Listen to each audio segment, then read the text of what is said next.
बिस्मिल्लाहिर्रहमानिर्रहीम। अस्सलाम वालेकुम।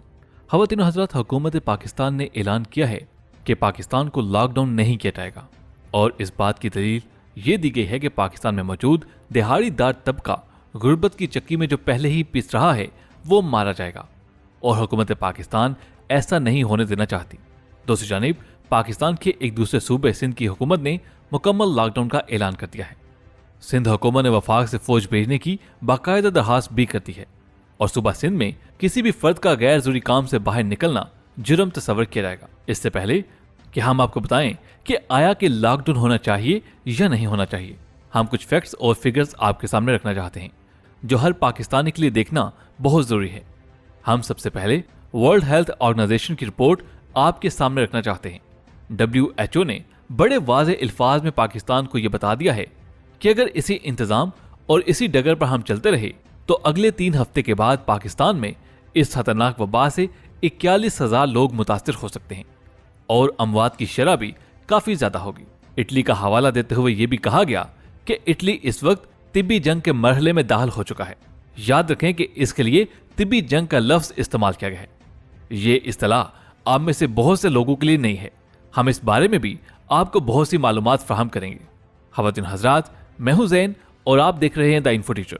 आपको मुकम्मल तफसील से आगाह करेंगे, लेकिन उससे पहले अगर आपने अभी तक हमारे चैनल द इन्फो टीचर को सब्सक्राइब नहीं किया तो सब्सक्राइब कर लीजिए और साथ लगी घंटी को दबाकर हमारी आने वाली हर वीडियो की नोटिफिकेशन बाकायदगी के साथ हासिल करें। ख़वातीन हज़रात, इटली इस वक्त तिब्बी जंग के मरहले में दाखिल हो चुका है। इसके बावजूद कि इटली के पास दुनिया का सबसे बेहतरीन तिब्बी निज़ाम मौजूद है। ख़वातीन हज़रात, तिब्बी जंग का मतलब ये होता है कि डॉक्टर्स फैसला करेंगे कि किसको जीना है और किसको मरना। तो ऐसे में जो बड़ी उम्र का शख्स है उसका वेंटिलेटर उतार कर उसे छोटी उम्र के शख्स को लगा दिया जाता है। ख़वातीन हज़रात, ये सब कुछ इस वक्त हो रहा है। इस वक्त इटली का तिब्बी निज़ाम इस वबा के बहुत ज्यादा फैलने पर मुकम्मल तौर पर ढेर हो चुका है। हालांकि इटली का मेडिकल सिस्टम निज़ाम दुनिया के बेहतरीन निज़ामों में शामिल किया जाता है। आप ख्याल करें कि आप एक डॉक्टर हैं और आपके सामने 2 मरीज और एक बेड है, तो आप कैसे फैसला करेंगे कि कौन जिए और कौन मरे? बस यही सब कुछ इटली में हो रहा है। लिहाजा अपने डॉक्टर्स को इस नौबत तक ना पहुंचाएं कि पहाड़ भी कांप उठे। ख़वातीन हज़रात, मरीजों की तादाद अगर इतनी बढ़ जाए तो ऐसी सूरत में चंद सवालात पैदा होते हैं।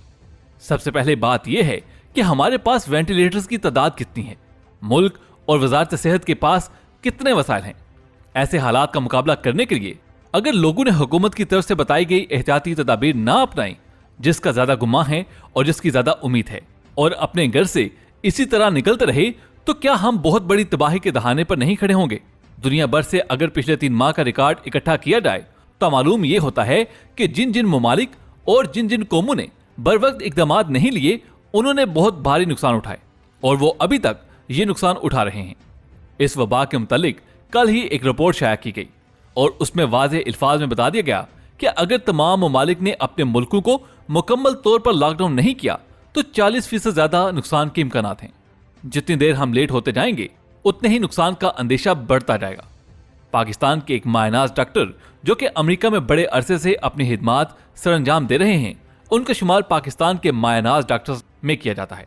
उनका नाम आमिर यार खान है और उनका कहना है कि मैंने वज़ीर-ए-आज़म इमरान खान की तकरीर सुनी और तकरीर में बुनियादी नुक्ता जो अपनाया गया वो ये था कि अगर लॉकडाउन किया जाता है तो मुल्क की 25% आबादी जो दिहाड़ीदार है उनके रोजगार के मसाइल पैदा होंगे।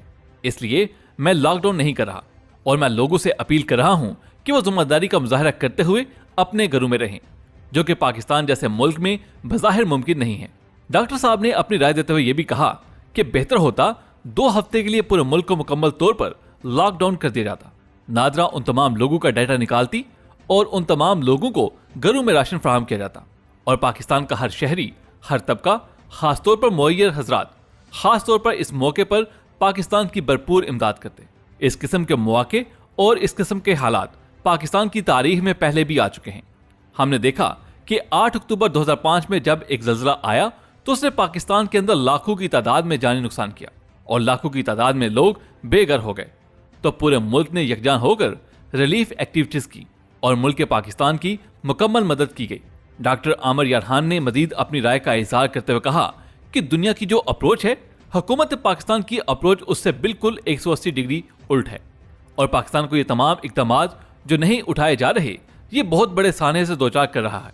हमारी दुआ तो यही है कि अल्लाह ताला पाकिस्तान को किसी बड़े नुकसान से बचाए, लेकिन ये तब ही हो सकता है जब बड़े इकदाम किए जाएं और मौसर इकदाम लिए जाएं, जैसा कि सिंध हुकूमत ले चुकी है और सूबे भर में लॉकडाउन कर दिया गया है। ख़वातीन हज़रात, इस वक्त बज़ाहिर हर इंसान को यह समझ आ रहा है कि पाकिस्तान की सूबाई हुकूमतों और पाकिस्तान की मरकजी हुकूमत, जिसको वफाक या फेडरल गवर्नमेंट कहा जाता है, उसमें किसी किस्म की मजबूत कोऑर्डिनेशन का निज़ाम मौजूद नहीं है। सूबे अपनी अपनी अप्रोच से फैसले कर रहे हैं और मरकज एक नए किस्म का फैसला सादर फरमा रहा है। जबकि समझने की बात यह है कि अगर इन हालात से निमटना है तो पाकिस्तान को एक जामी और मरकजी पॉलिसी अपनाना होगी जो कि पूरे मुल्क में लागू की जाए और इस वबा को फैलने से रोका जा सकता है। यहां पर सवाल यह पैदा होता है कि सिंध के लॉकडाउन में मसाजिद भी आएंगी। तो जी हां, सिंध में इस वक्त मसाजिद भी लॉकडाउन की जद में हैं और जब यह ऐलान हुआ तो उस रात के बाद नमाज फजर को घरों में अदा करने का हुक्म दिया गया। सिंध के तमाम उलमा कराम को ऑन बोर्ड लेकर मामले की संगीनी को डिस्कस करने की कोशिश की गई है। दीन इस्लाम एक ऐसा दीन है जो कि इंसान को हर किस्म की सूरत हाल से निकलने का वे आउट फ्राहम करता है। मारूफ आलम दीन कहते हैं कि क्या मौलवी को अंदाजा है कि जब वो मिंबर पर खड़ा होता है और वो तमाम मालूम हकाइक और सिफारिशात को चुटकियों में उड़ाता है तो वो उस मिंबर के साथ कितना बड़ा जुल्म करता है। जरूरत इस बात की है कि डॉक्टरों की सिफारिशात को उलमा कराम को मानना चाहिए और इन सिफारिशात के मुताबिक ही अपना लाहा अमल तरतीब देना चाहिए। एक इंतहाई अहम दलील इस ज़मन में तुर्की के सदर तैयब उर्दगान ने अपनी तकरीर में शामिल की है कि हजरत उमर फारूक रजी अल्लाह ताला अन्हो सहाबा इकराम की एक जमात के साथ जा रहे थे तो रस्ते में मालूम हुआ कि शाम में ताउन की वबा फूट पड़ी है। तो हजरत उमर फारूक रजी अल्लाह ताला अन्हो ने शाम के सफर का इरादा तर्क कर दिया और वहां से वापस लौट आए। सहाबा कराम में से कुछ ने पूछा कि ए अमीरुल मोमिनीन, आप अल्लाह की तकदीर से भाग रहे हैं? तो हजरत उमर ने कहा कि मैं अल्लाह की एक तकदीर से दूसरी तकदीर की जानिब जा रहा हूं। कहने से मुराद यह है कि अगर वो बीमारी अल्लाह की तकदीर है तो उससे बचाओ और उससे परहेज भी अल्लाह ताला ही की तकदीर है, उसको हमें अपनाना चाहिए। सहाबा कराम की उस जमात में से कुछ ने नबी करीम सल्लल्लाहु अलैहि वसल्लम का वो कौल भी पेश किया कि जब आपने फरमाया था कि बीमार ऊंटों को सेहतमंद ऊंटों के साथ मिक्स ना करो।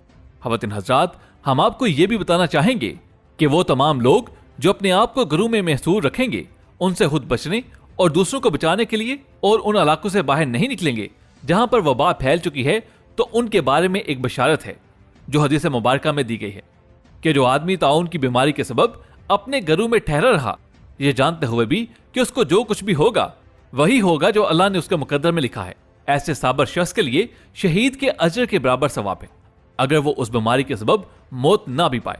ख़वातीन हज़रात, एक बहुत बड़ी बिशारत नबी पाक सल्लल्लाहु अलैहि वसल्लम ने उन तमाम लोगों को दी है जो उसकी वजह से अपनी जान बचाने और दूसरे लोगों के वास्ते अपने घरों में बैठे हुए हैं।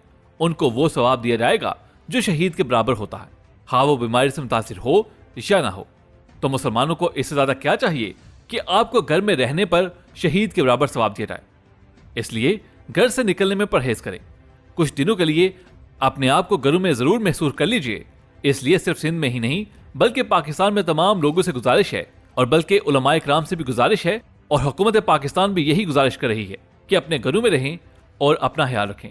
अल्लाह ताला से दुआ है कि अल्लाह ताला हमारे वतन अजीज पाकिस्तान पर अपना करमो फजल रखे और इस जानलेवा वबा से हम सब की जान खलासी करे। आमीन सुम आमीन। वीडियो पसंद आने की सूरत में इसे लाइक करते हुए फेसबुक और व्हाट्सएप पे जरूर शेयर कीजिएगा। आपसे मुलाकात होगी अगली वीडियो में, तब तक अपना बहुत सा ख्याल रखिएगा। अल्लाह हाफिज।